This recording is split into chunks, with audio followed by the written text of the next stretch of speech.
Beta Upsilon Chi, Bucks, presents Man to Men, the premier audio journal for men who live faithfully and lead courageously. I'm Jared Musgrove, and today we are back with Dr. Greg Wilson for the second of 4 episodes looking intently at sexual wholeness in every season of a man's life. As you know, Greg is a longtime friend and regular guest of the show here on the Soul Care series. He is a licensed professional counselor, founder of Soul Care Associates, author, and co-host of the Man of Peace podcast. Greg, welcome back. This is an important journey for us to be on. I said it in the first episode, but I'll say it again. I can't think of a better guide for us to listen to. Thanks for coming back. Well, I'm happy to be back, Jared. Thanks for having me back always. Well, we're picking up directly from episode 1 in this series, where we were talking mostly to young men, and we would say young men, kind of those 18 years old through your 20s. Maybe you're single, maybe you're thinking about marriage. You're kind of dealing with, some of the freedoms that come with that age, some of the questions as well that can come even just from being a sexual being, which we all are. I can't remember if we said it then, but I've said it to a few men just in the time since we recorded that and we're together now, is that there's not a one of us past puberty who has not sinned sexually. So we're all needy, and that's where I wanted to start today as we start to get into maybe the later, younger years of a man's life, really just sexual wholeness for the married or the single man in those years of kind of the 20s and 30s or so, where we still are just in the fight, kind of warring it out. I found this, Greg, and I think you do too in your office. A lot of guys assume that marriage is going to fix the lust or the porn issue. What would you tell a man who's banking on that? Well, the short answer is it won't, right? Your partner, is neither the cause of nor the solution to your lust or porn issue. It is outside.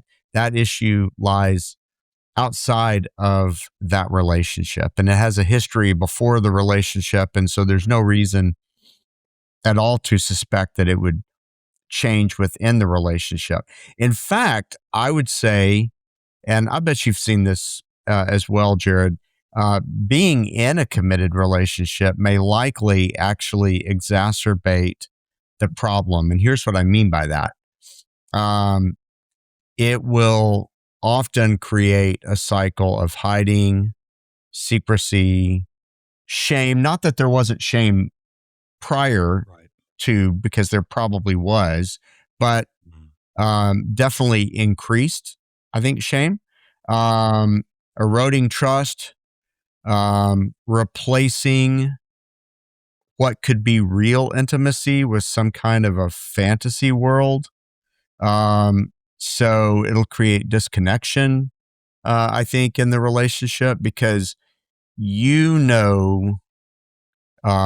what is true of you, which is, if this has been a problem, as we have talked about, part of the reason we chose wholeness, and we could say holistic sexuality is a similar thing, or sexual integrity, or like lots of other Fullness, terminology. Yeah, but that's what we're getting at. Yeah. Right. But the bottom line is that it is not primarily a sex issue. It is primarily a deeper issue of the heart, as we've talked about before. And so,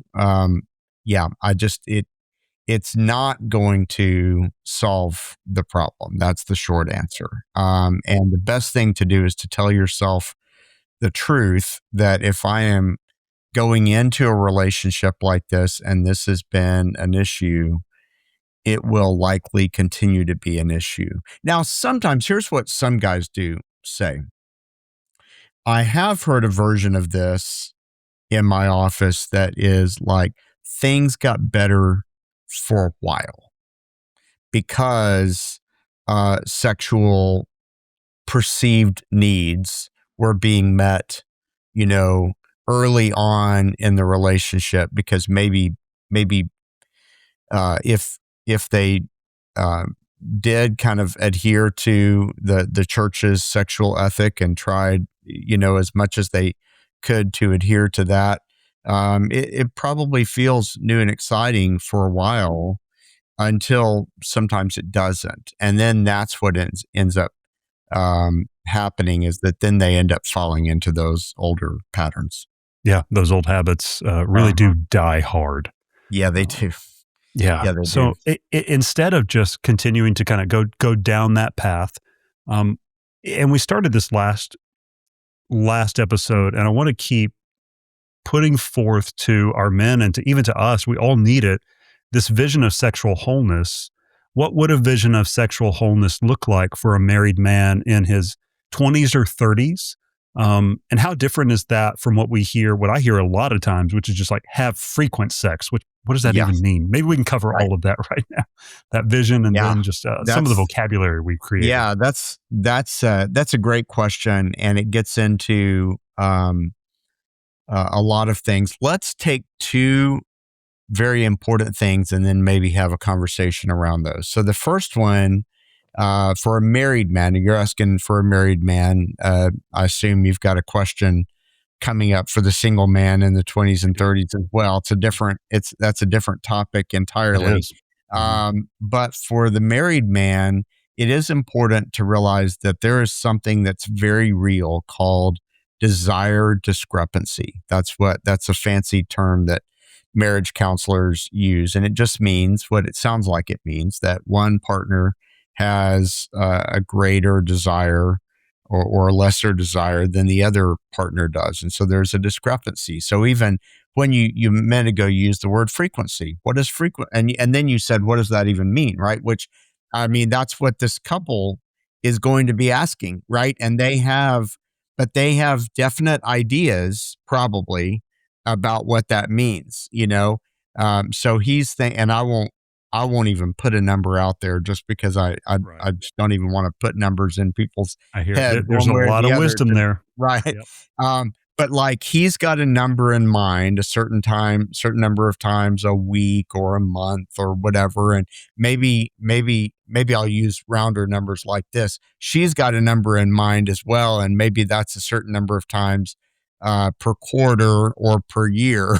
You Right. know, Right. like even Yeah. even that might be the type of discrepancy we're talking about. And by the way, I know I just kind of played into a bit of a stereotype. It typically is the man who wants it more frequently, but not always. So That's right. just You put might be that out there surprised. on the table. Right. Mhm. So there's desire discrepancy. And then the other thing that I kind of want to hang our hat on as we have this conversation is a term that I used a minute ago, which is holistic intimacy. This is a term that I use a lot when you and I were having, off camera conversations about this series before it even happened. We talked about that. And what I meant in my office, I will talk a lot about intimacy. We can just acknowledge that intimacy often gets used euphemistically for sex, but intimacy in the way that I'm using it in the counseling room doesn't just mean sex. So I'm talking conversational intimacy, I'm talking emotional intimacy, I'm talking spiritual intimacy, and I'm talking about physical intimacy, which even that doesn't just include sex, right? It includes lots of other terms, lots of other types of physical intimacy before you even get to sexual intercourse. And so, um, if we think about those two things, the fact that there this desire discrepancy exists, in that you're probably um, thinking of desire differently to begin with, this man and this woman. You're thinking about desire differently to begin with. And then you also, at least in my experience in counseling, um, are also maybe one of you is thinking about that holistic idea more than the other one. And again, I want to resist the gender stereotype, although I mean the stereotype clearly is that it's going to be the woman who leans more into emotional, conversational, spiritual intimacy, and the man who leads into physical. Although who um, uh, No, play, you and I have sat with enough men and couples right. to know differently, Right. right? Exactly. Exactly. And so regardless of which it is, the reality is that highly likely that there will be differences in terms of the way that those two terms that I just used, desire discrepancy, and then thinking about intimacy as this holistic thing, that applies as much to the intimacy of your conversation with your spouse. And no, I do not mean at that point conversations about sex, right? I mean, when I talk about the intimacy of your conversations, I mean like how deep your conversations go. Are you talking about the weather? Are you talking about what your day was like today? Or are you talking about like, real like issues that have been important to you, whether that is issues on the political spectrum or issues related to church or, cultural kinds of issues or whatever those are. Hopes, And then dreams, disappointments. I hopes, mean, dreams, yeah, disappointments, and then the that deeper all leads things. into, yeah, that leads into the emotional intimacy conversation, which then I think also often for believers or honestly even for non-believers, although I know our audience is probably mostly believers, but even for non-believers, they have spiritual conversations. There's not the same spiritual conversations that we have, right? But they're still having spiritual conversations about things related to ultimate meaning and purpose and things like that. And then there is the physical intimacy, which again is a spectrum in and of itself that doesn't just include sex. And so I think being able to think like that, to be able to realize their desire may not be as high as mine, and they may buy into some of these other areas of intimacy that I've just been kind of dismissing. Because honestly, a lot of guys, you've probably got a lot of listeners who would maybe laughingly or whatever, but with at least a smile on their face, but would say, yeah, I can go from, like conversation to sex. Yeah. Like Yeah. I can Yeah. make that jump. That's no problem for Yep. me. And, their significant others, their partners, even if we have some ladies listening to the podcast might say, and again, I know it's a gender stereotype. It's not always, doesn't always play out this way, but it often does. But there could be others, even men listening saying, that's not it at all. Like I need to feel emotionally close to you. I need to feel attached to you. And if I don't want to hold hands with you or do anything on the physical intimacy spectrum if that's not there, if I don't feel spiritually connected, emotionally connected, so forth. So I think I don't know if that answered your question, but I No, it think that does. Yeah. those are the two hooks that we've Mhm. got to hang that conversation on. Well, and men and women, Yeah, that's right. regardless of the differences in our creator's design of us, Right. we are both holistic beings. That's right. I mean, mind, body, soul, spirit, all of that. That's how Jesus describes us. That's how he tells us we're to love God. A mirror of that is that we're to experience some of that intimacy, our whole self in the act of marriage, as we would say it. Or I think there's a book by that title. I agree. Right. That's like a nice Southern Baptist way of saying sex. Yes. Yeah, Right. it's fun. Speaking along that, one thing, Greg, I know I've sat with many brothers, you have too, Christian husbands who maybe feel disappointed or confused when it comes to sex and marriage. We talked about some of the expectations. I don't want to lead the witness, but I do think that the porn issue does come into play here. What are false expectations or fantasies that you find a lot of us carry into marriage that actually work against that holistic intimacy? Well, and you just said it. My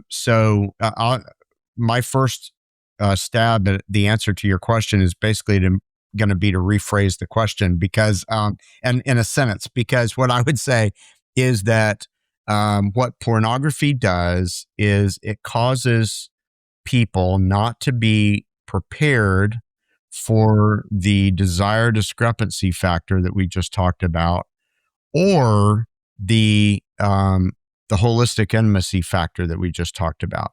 It doesn't help in preparation for either one of those, and the reason it doesn't is I think maybe kind of obvious, but number one, like with pornography, you can shape the experience that you want, and you can shape the frequency and all of those things. So, you can have access to that sexual experience whenever whenever and however you want to have it. And then when we're talking about in a relationship, in a committed relationship, in a context of marriage, you just can't. And so that leads to all kinds of, like you said, disappointment and confusion. Because again, and we've talked about this before, but there were probably well-meaning adults in your life when you were a teenager, when you were a young man growing up, who essentially, in terms of like trying to help you not look at porn at that age, kind of made a promise that wasn't theirs to make, which is like, when you get married. Well, number one, like it should be if you get married, right? Because that's not a guarantee. But likely what was said is, when you get married, then you'll be able to indulge that all you want to. And then when they find out, and it's not that they're not smart enough to figure it out. If they were counseling someone else, they would probably go there immediately in their mind. But when it's us, we tend to think, oh, that won't be us. That won't be my girlfriend or whatever when we get married. Some guys would even say, Greg and Jared, to be honest, it's been hard for us to stay pure while we're dating. So I'm imagining that, like, when we get married, it's just going to be sex all the time. And even that is something that they're going to be disappointed or confused by, because what they're going to find is there is something that happens when there's commitment that sometimes changes all of that. And don't even ask me how to explain that. No, brother, it's a mystery. It's a wonderful mystery. I don't know how to, but I'm just saying that within the safety of commitment, I think I could say it that way. I think commitment brings a certain amount of safety in a relationship, which is a good thing. But and I'm not even going to say but, because I don't think that this is a bad thing. And because the person feels safer, maybe to be their self, those expectations probably just aren't going to be met in the way that you were expecting that they would be. Mm-hmm. Yeah. One thing, Greg, I'm sure you have this conversation often. I do too. And I think one thing that the two of us, I want to be careful of, that I realized even this week in giving counsel to a man, is that we talk about these things all the time, you and I. Yeah. That is a special stewardship that we constantly have to give over to the Lord. One thing I do realize, and even knowing some of the brothers listening to this, is that we're stepping on a lot of nerves as we talk. And I know, so guys, even if you're listening and you're kind of starting to feel your heart beat faster, that's a good thing. That's the Spirit speaking to you. And that's where this next question is going to come from. Greg, you and I many times talk with our brothers of all ages, and they're saying, hey, I've been hiding the porn use, or I've got some past sexual sin that I haven't told my wife about. We're way into this thing. I don't even know how to start that conversation. I get those phone calls and those personal conversations all the time. So speak to that man who's listening right now.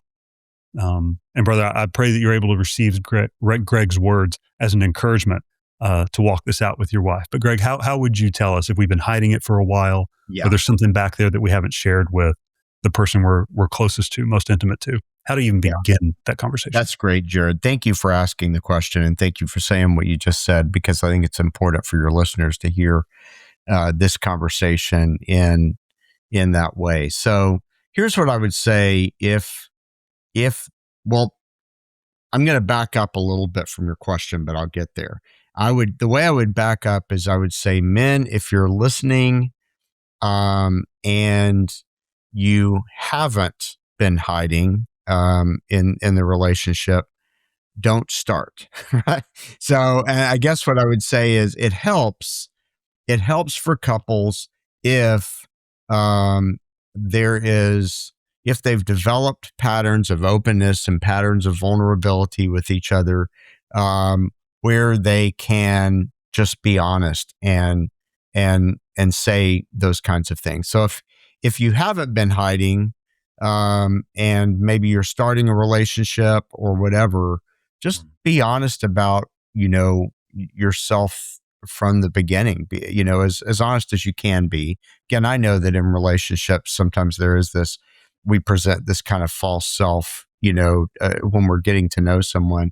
But as soon as you feel safe to be able to do that, to just say, this has been, a struggle for me for a while, and name it.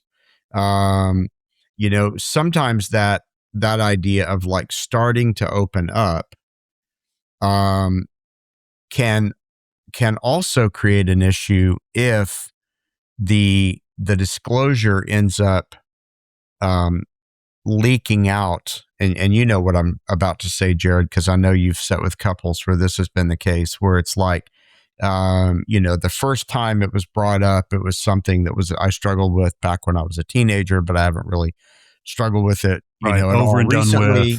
Right. Hmm.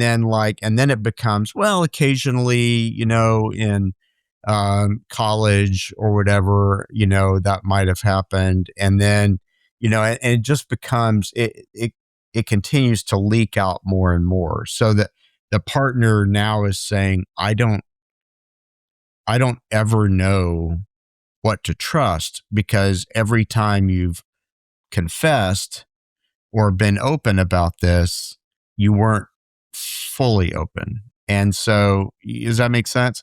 And Oh, it does. so, Yeah. um, that's what makes this. So, going back to your question, so you've been hiding it. It's been largely past sexual sin, but maybe it's still somewhere in the larger frame of reference of this relationship. Um, there's a there's a danger in not telling everything, and there's certainly a perceived danger in telling everything too quick as well. And so, I would advise having counsel. So I would advise not a professional counselor like me necessarily, although that can be helpful, but even just a guy like you, Jared. Like, I mean, a pastor, a mentor in Bucks, someone, that knows this man deeply, whoever that is, who they can kind of, that person can receive the confession first. And then there can be conversation about, okay, it is important that you tell. Yes. Let's talk about how Hmm. that's going to happen. Right. So Does many that make times, sense? and absolutely, you're coaching this well, because a lot of times, dudes do this all the time. We will rush to confession at the worst possible times, which it's always a good time to be free. But Yes. sometimes we are actually selfish in that, and that I just want you to hear this so I can get it off my chest and feel better. But when you're sharing that, particularly when it's something along these lines with intimacy with a spouse, perhaps a broken trust, Mhm. perhaps a secret. I've been using porn since we've been married. We've been married 5 years. We're laying something on them as well. So That's we right. still have You that just said it. responsibility and that stewardship to Mm. pray about the moment, to seek counsel about the moment. That is not stepping back. That is actually stepping forward with stewardship of that heart that's been entrusted to you. Yeah. You said it when you're like, it's a good thing to be free, right? So like the idea of like, if I share all this with this person, I'm going to feel free, and that's going to feel great, without realizing that, like, when I share it with this person, I'm going to feel free and they're going to feel dumped on. Yeah. I'm going to feel free and they're not. And so there is there's an important line to be walked. And I want to be really clear. I am certainly not like, I think truth in this situation is the best way to go. But I also think that like there is wisdom in terms of the way how that truth gets told so that it doesn't hurt the other person unnecessarily. And like getting dumped on by like a whole big pile of truth at one time can be painful. And it's also true that having the truth be strung out over a long period of time can also be painful. And so recognizing that, so let men, let the first person that you tell about this not be her. Let it her. Let it be a guy. Yeah. Let it be another guy from Bucks. Let it be someone from your church, a pastor, a youth pastor, a college pastor, whoever that is. Let it be a small group member or all the guys in the small group, however you guys do that. But then let me say this, because this, I know we have married people and single people We'll get to listening. the We have single people, guys here in just a minute. right? We That's a have people promise. who are in Mhm. relationships and people who aren't in Mhm. relationships. So if you're in a relationship and you're going to that small group together, the other thing that you don't want is that all the guys now know something that all the girls, all the ladies don't know, if it's a couples group. And, and that's exacerbated, obviously, if you are coming as a couple to this small group and you've confessed this to these men. And that gets into, and man, I mean, you've been a groups pastor for a long time, Jared. So I know you've faced this over and over and over again, but it becomes the issue of like, um, do we keep secrets like that? Do we keep secrets from our spouses about what someone else has shared? And what about if our spouse is like best friends with this other person's spouse, or, and all those things. So being honest and being forthright and being truthful and being vulnerable in those spaces is very important. And I am suggesting that there's a need for a great deal of discernment and wisdom around how you do that so that you're not hurting others. And community. Yeah. We come back to Yes. it every single time. But Right. the community of saints around you, and Right. that's really who you are, guys. That's who Paul called you. If you're in Christ, you're a saint. He loved using that word to describe Christians. But you need those saints and those men. The way we would always coach it with our groups is that, let's say it's a men's and women's group, maybe young marrieds in this scenario, or maybe multi-generational. Women are split up, men are split up. Maybe it's been on your heart, guys. You felt your heart racing enough, and finally you do confess it to these guys. You listen to the podcast, you're taking the steps, or maybe you're a guy there and a guy has a confession. That's to be stewarded. One thing that we would often say to the guys is that, hey, thank you for sharing this. That took a lot of courage. You've not been met with the temptation that all of us have not been met with. Right. We want to help you steward this confession to your wife well. Mm-hmm. So we are going to follow up with you on this. That's important. That's truly accountability. And then maybe sometimes you even set a date. And you can help me on this one, Greg, but we would often just say, hey, sometime this week, you need to set some time aside. It doesn't need to be right after you get home from work or when you're busy or you need to set aside some time. Go in prayerfully. We're going to be praying for you. We'd love to know when that is so we can be praying when you share with her. Yeah, that's great. Hey, And we're going Jared, to ask you. I'm going to turn the tables if it's all right with you just Okay. for a moment. I know I'm supposed to be answering the questions, but I've got a question for you Okay. that I think our men who are listening need to hear and think about, which is, and again, this is not going to be new to you. I know for sure, having served at one point in the same church as you. But there are going to be, like, let's say in that small group, there are going to be some men who would say, my wife wants to know every time I'm struggling. Like, she really wants to know. She cares about me. She wants to be able to pray for me. She's not going to receive it in a, it's not going to cause, I mean, it's probably going to cause some hurt, but like, she's going to be able to manage that well and work through that well with the Lord. And then there'll be guys who'll be like, my wife, my partner, my girlfriend, even whatever, has said, I don't want to know. Like, you talk to your guys about that, but I don't really want to know. And maybe, I mean, speaking as a counselor, there may be some really good reasons why she doesn't. Maybe her own dad struggled with this or whatever and brings up stuff for her, or, whatever. How do you, so I know I'm asking you that I'm turning the tables, but how do you, as someone who's dealt with this pastorally for a long time, how do you deal with that one where like one couple or one person is super convicted, I need to tell, and they're getting counsel from other people whose spouses are like, my wife would not want to know. What do you do with that? Right. Yeah. Yeah. I mean, we are to confess. That's how we're healed.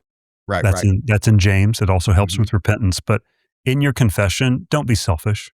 Yeah. This is what we were talking about earlier. This is not about you feeling like, oh, good, I don't have to carry that anymore. Because often what we'll do is we'll take our confession and we'll take that weight. And what I did is I just handed you the, 100-pound rock I've been carrying around. And it's almost like Christian in Pilgrim's Progress. It's like, let me just transfer the burden to you. And that's unfair to do with your spouse. I think It is. what It I have is. seen, Yeah. what I have seen often is that as men, we tend to overshare. And it's like a dam that just got built up over time. You've had this secret you've been going on, and out of what could be the freedom and the conviction of sharing or confessing, it just bursts forth, and it overwhelms an unsuspecting spouse. Yeah. Don't do that. Don't do that. I think sometimes guys overshare. In your scenario, here's the guy who just says, man, every time I have a fantasy or I go somewhere on my phone I shouldn't be, I tell my spouse all about it, and I tell her every detail and what it was. And it's like, that's overwhelming Right. and actually very disheartening to a spouse. Just It the is. And yet I constant, want to, yeah, just, it's like a drip, drip, drip. And so I don't know that that's loving. I think that's part of the community too, is that your wife is your most intimate community, but this is also where that community of men comes into place. If it really is that often, guys, it's not just, well, I got to go tell her again. Okay, I told her, until the next time. Don't treat your wife like a bad accountability partner. that's You right. just go, oh, sorry for you. Well, we'll try and do better this time. Like, get the community involved. Get some, that we've talked through. There's things you can do on your phone. So candidly, Greg, my wife and I, and this has been true our entire marriage, we have a shared Apple account, which is super annoying because they keep just locking that down even more. But I want her to be able to see anything I look at. Yeah. I mean, that's a Same. little annoying, but that's Yeah, something we we do do too. for us. Yeah. Yeah. So We do too. guys, maybe that's a step. Mhm. There's things you can do that just help with that. And then if you do slip up, I would say steward that and share. And if that's something your wife doesn't want to hear, and I understand there's a lot there, you've been entrusted with her heart. Like, just step into that responsibility and seek some care and some counsel on how can I help steward her through this. If she doesn't want to hear about it, I think she does want to hear about you. And if that's what you're struggling with, I think she also has a heart for you. So that's how I'd handle the two ends of that. But man, there's so much nuance, Right. way more than we could Well, get into. and the important thing for the guys to be prepared for, the guys who are listening, is just that may be the case. And so again, Jared points out community, and I think having a conversation in your small group around like what that looks like with spouses or with, girlfriends or significant others or, whatever, and how you handle that. And then having the conversation with your spouse in terms, or your girlfriend or whoever, in terms of like how they would want that handled as well. We're coming back to it comes back to what I'm saying earlier, which is, if Jared, this can be this this idea of like being truthful and not hiding and being vulnerable and talking about these things before you get married, Amen. before you're in that committed relationship, I still think that that's the best. I still think that that's the best approach. It is. The best time to sow the seed of trust is at the beginning of a relationship. Right. The next best time is today. Yes. Exactly. Well said. Well said. Well, transitioning, Greg, I mean, it's talk about just sowing seeds of trust. Let's talk to our single brothers for a minute. I know you and I actually were single in our earliest adult years and would have some insight on this. But for our single men, particularly just walking through the seasons of sexual wholeness in a man's life, for our guys who are in their 20s and their 30s, what are some lies that you often encounter in the counseling room that you find most common in this season of kind of early-ish and, early adulthood, if you will, for guys who are single trying to walk with the Lord? That's good. I got 3. Okay. The first one, and this is going to sound like a dig towards a particular resource, but I'm just going to say it like this, and people can infer from it whatever they want to infer from it. I think I know where you're going. The first one is what I'm going to call the every man's battle myth. All right. And men, here's just what I want you to hear me say from my heart. I see a lot of men in my counseling practice. Not every man has this battle. So it is not, every man has a battle, but not every man has this particular battle. So even though it is very pervasive in our culture, I meet with a lot of men who would say, yeah, the sexual struggle is not really it. It's the drugs and the alcohol, or it's the, like, I work too hard, or it's the self-righteousness about the fact that, like, I don't have this problem, right? Or whatever. Right. And so every man has a battle, but not every man has that battle. So, while lust is inevitable and a normal part of being a man, the idea that, like, sexual desires are kind of hardwired, sexual desires that are inappropriate are hardwired in to men, is not helpful and can contribute to what I'm going to say are the other 2 lies and myths that I think exist. All right, Jared. So hold that one. The every man's battle, that everybody struggles with this particular one. Then there is the men can't control themselves myth. So therefore women are the gatekeepers. So it's always like, it's always something like, well, what were you wearing that caused him to have that lustful thought or whatever, the reality, guys, is that women could be coming to your gym wearing petticoats and, like, stuff that came up to all the way up their neck. Don't Google petticoats, guys. Yeah, some of you thought about it. Don't Google petticoats. That's right.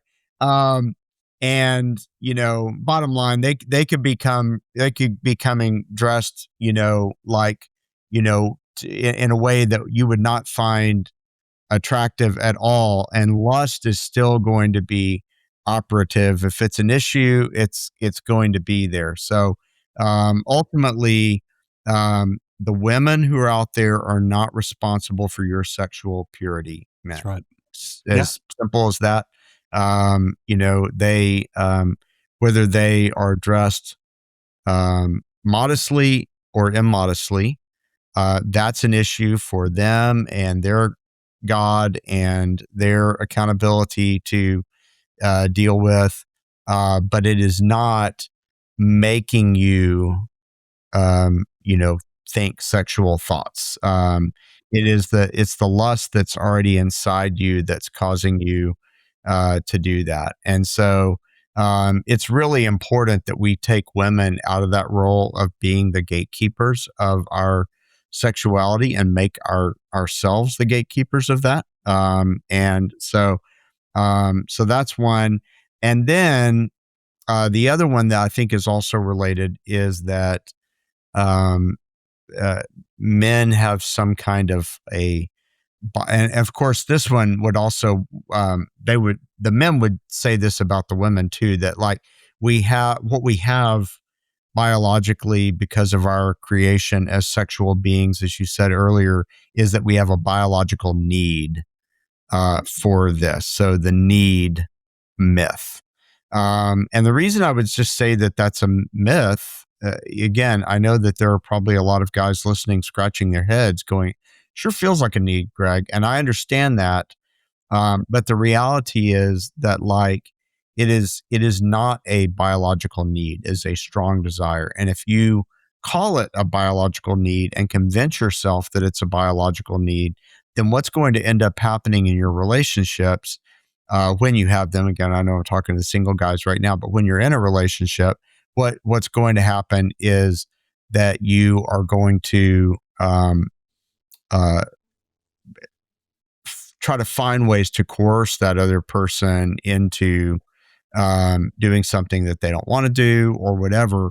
Or if you're not in a relationship, then it can create a sense of entitlement that like, this is something that I need and that God is depriving me of. And so it can affect your own relationship with the Lord. How can I am definitely a guy. I can hear a guy out there saying, I definitely don't have the gift of celibacy. I'm not called to that. Right. And so I need a partner. And, kindly, lovingly, carefully with your heart, I just want to say, you don't need a partner. What you need is you need to figure out why that urge is so strong in you, and ask the Lord's help and accountability and community around you to put it to death. Because that is, if the Lord is so kind as to give you a partner at some point, that person will really appreciate that you've done that work before you got married to them or before you got into a committed relationship with them. And if if the Lord just doesn't have that for you, then you'll be able to continue to live the life that God has called you to, and that the Lord wants you to live, and you'll be able to live like Paul, who says it's better that I don't, have a partner because I'm able to like freely give myself to the work of the ministry. That's right. Yeah. I mean, my encouragement for single guys is always this, is that, hey, so maybe it's for a season that you're single. That's probably true of most of you. For some of you, God really does give. I think it's a spiritual gift of celibacy. Totally. The Spirit empowers that in you, and you should walk in that, because the two men that I think have affected the world most walked in that. Right. They were fully human. You mentioned Paul, but also Jesus. Right. Jesus was the most holistic, healthy, godly man who ever walked the earth. Never had a sexual encounter. Never had a sexual sin. So to your third myth, it's not a biological need. You're not lesser because you haven't experienced it.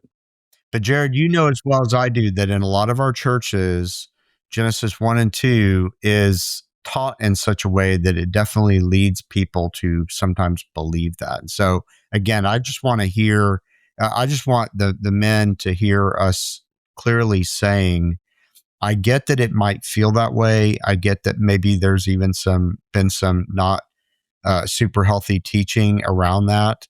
But if you're a single man, you're not guaranteed that person. And again, I was married at age 35. And so, for the listener, I would be really frustrated if I was you listening to me saying this, listening to the older version of me saying this right now. So if you're frustrated with me, I understand. It's okay.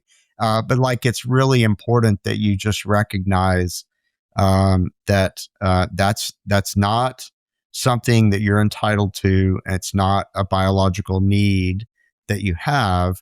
And what takes that desire and turns it and makes it feel like a need is something that you need to check out. Because if, like Jared's saying, you do have this calling to live the kind of life like Paul lived, or the kind of life that Jesus lived with respect to this topic that we're talking about. Number one, those are two pretty good people to be following in the footsteps of. And while that may not be what you're thinking right now, or there may be the comparison game going on in your mind, with everybody else in your world being partnered up, or, whatever, which happens all the time. I just want to encourage you to live into something way, way better than that, even though it may not feel that way right now. Yeah, no, it's true. Greg, maybe a couple of questions going into this, and we didn't pregame on these, but I do get them a lot if guys are just being really, really honest, and Yeah. we'll be honest with each other. I don't know if this gets us an E on the podcast things, but Right. we'll be frank. Right. Guys talking about the biology of it, particularly in your 20s and 30s. There is a strong drive, and I had a brother share with me one time. He was like, "Man, I am really trying to not sin sexually, and frankly, I pray every night that God would just give me a wet dream, to just give me that biological release." And I thought, that's actually really holy. God designed a way for that biological release that does need Yeah. to happen. Um, you even see that sometimes. Well, actually, The Chosen has a great scene on this, which is odd, but the two No, men I are mean, I talking think it's, through this. yeah, I Yeah, they're think like, that's God great gave us bodies. and helpful. Right. Mhm. Yeah. Yeah. Yeah. So I wanted to ask on that one, man. I have a lot of conversations as guys are being honest about when, if ever, is it okay to masturbate? Or is it okay? That's the line we're always walking.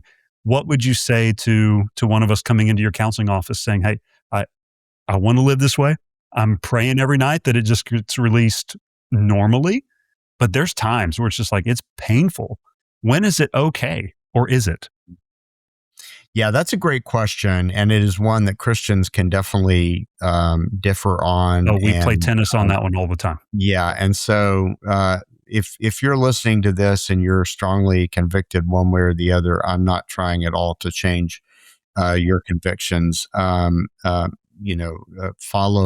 Follow what you believe that the Lord has convicted you of. If you're someone who is like sincerely asking, I guess here's what I would put before you. I think that the sin of, uh, what we would call porneia in the Greek, which is the word that we get pornography from. But like that word in the scriptures is often translated, in the English scriptures, often translated sexual immorality. And it really means like, the whole floodgate of everything else. So the All sin encompassing. occurs. What'd you say?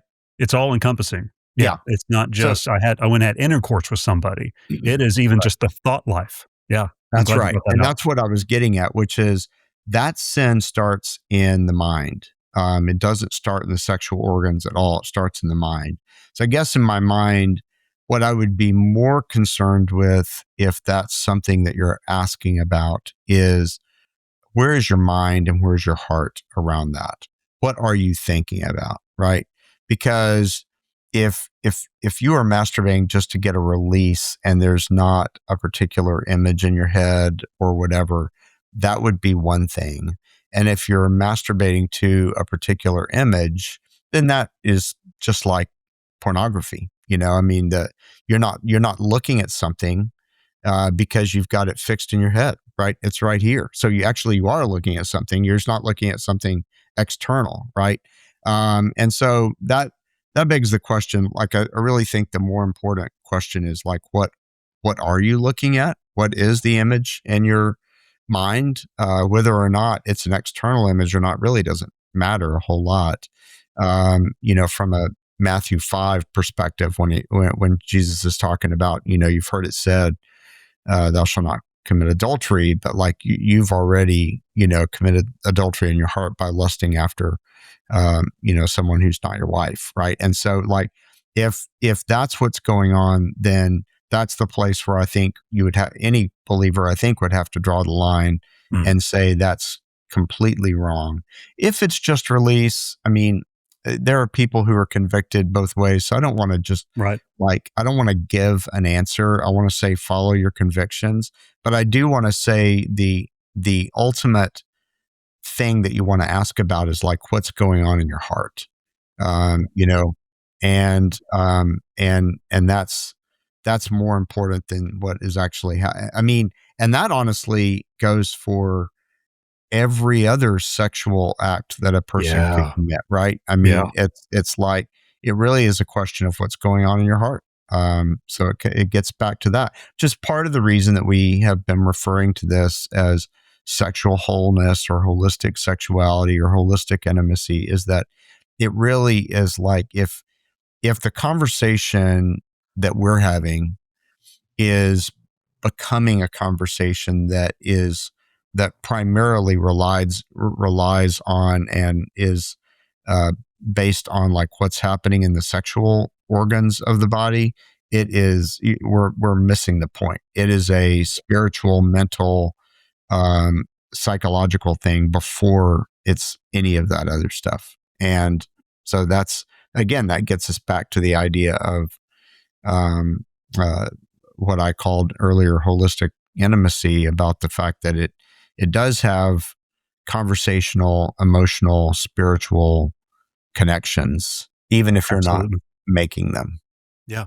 And I do want to draw a direct line from what you just said into things that we're defining now. And I think I want to I want to commend a lot of our brothers who are in their 20s and 30s because they're stepping forward and saying like, "Hey, things like the stress, anxiety, you Yeah. know, the digital distractions, all of it, I do feel like it's affecting my ability to be intimate or to have sexual wholeness today." So I think a lot of those brothers are stepping forward and being really honest.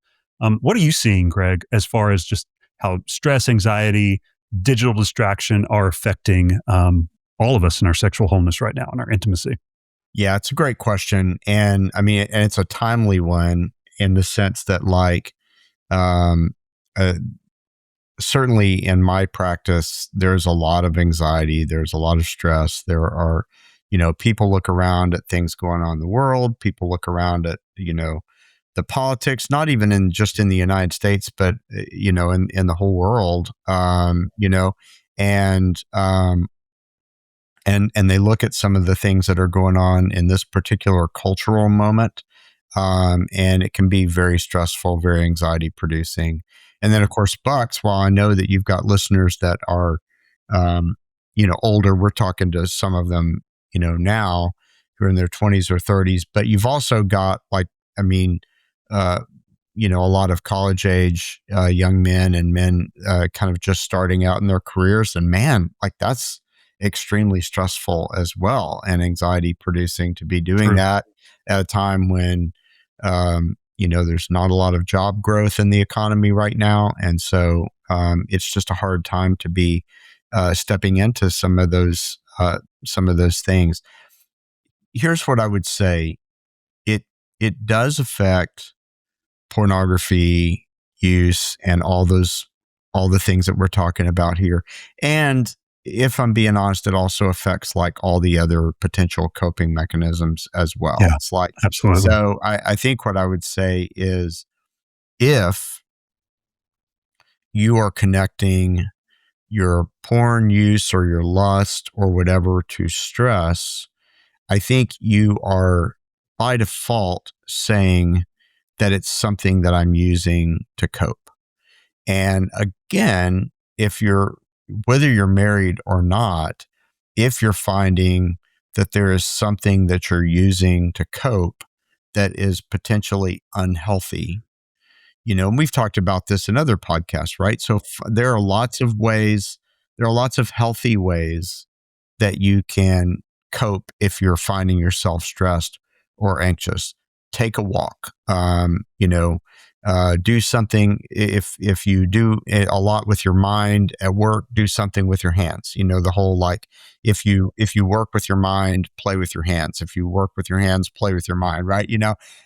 And so like, but like those kinds of like, you know, do things that are healthy. Um, you know, do things with your community group and play games and those kinds of things. Like find healthy outlets for that stress and anxiety that aren't the unhealthy ones that get you into these kinds of conversations we're having right now. Absolutely. Yep. Healthy, holistic intimacy. That's what we're That's talking right. about. Yeah. Like for the whole man, not That's just the right. sexual organs. That's right. Yeah. Yeah. Yes, sir. Well, Greg, as we wrap up today, and I always want to ask this as much as we can, how would I know if a brother's listening? How would we know when it's time to get real help? Talking to brothers who are maybe early on in marriage or younger and single. When do I know when it's time to get counseling or just some intensive care around my sexual life? Right. That's great. That's a great question. So what I would say for counseling, I'm a professional counselor. So what I would say is I don't necessarily need to be the person that you go to. As Jared has already said, you've got men who do life with you, I hope. If you don't, then start there. Like start by, finding some men who you do life with. But if you're attached to Bucks in some way, you probably already have a really good conceptualization of what that looks like. So that's the first place that you go. You come to a person like me when it's more like an addiction. It's more like something that you can't stop. It's more like you're saying, guys, I appreciate all the advice that you're giving me. Even Greg and Jared on this podcast, bless your hearts. I know you tried your best. I've tried all those things, right? It just doesn't seem to be working. That's probably when you need to seek professional help. So when the normal means of healthy coping aren't helpful for you anymore, and you find that the struggle feels insurmountable, the sooner that you can get into some kind of an intensive or some kind of professional care, the better, because you're just going to end up kicking that can down the road if you don't take care of it as soon as possible. Yeah, that's good. What word of hope would you have, Greg, for our brother who's listening in and maybe his heart's beating the whole time because he feels like he's blown it again? What would you say to that man? Oh man, that's, so good. So, man, we know that the Lord meets us in all of these places. He did not come to redeem men who had it all together. You look at the people that he chose to be his disciples. He did not come to the religious leaders. He did not come to the self-righteous. He came to the normal, average, everyday human being who thinks that they're messing it up regularly and who is messing it up. And you look at the disciples, and I mean, I don't throw any shade their way at all, because I would be the same way. I would be like, like Peter, for example, just constantly putting my foot in my mouth or, whatever. And so those are the people that Jesus came to. So you are, Jesus, came to redeem your struggle, for his glory and your good. And whatever that struggle is, if it's this, or if it, to my point earlier about if it's not this, but it's something else, the Lord wants you to be honest, first of all, with him and with yourself, and then with others, and take steps of healing. It's good. It's good. Dr. Greg Wilson, thanks for joining us again on Man to Man. My pleasure, as always, buddy. We'll be back next time to talk about sexual wholeness for the middle-aged man. You won't want to miss this, guys, really, whether you're there or you're going to be there someday. Just know sexual wholeness follows you throughout every season of a man's life. We'll be talking about that with Greg next time.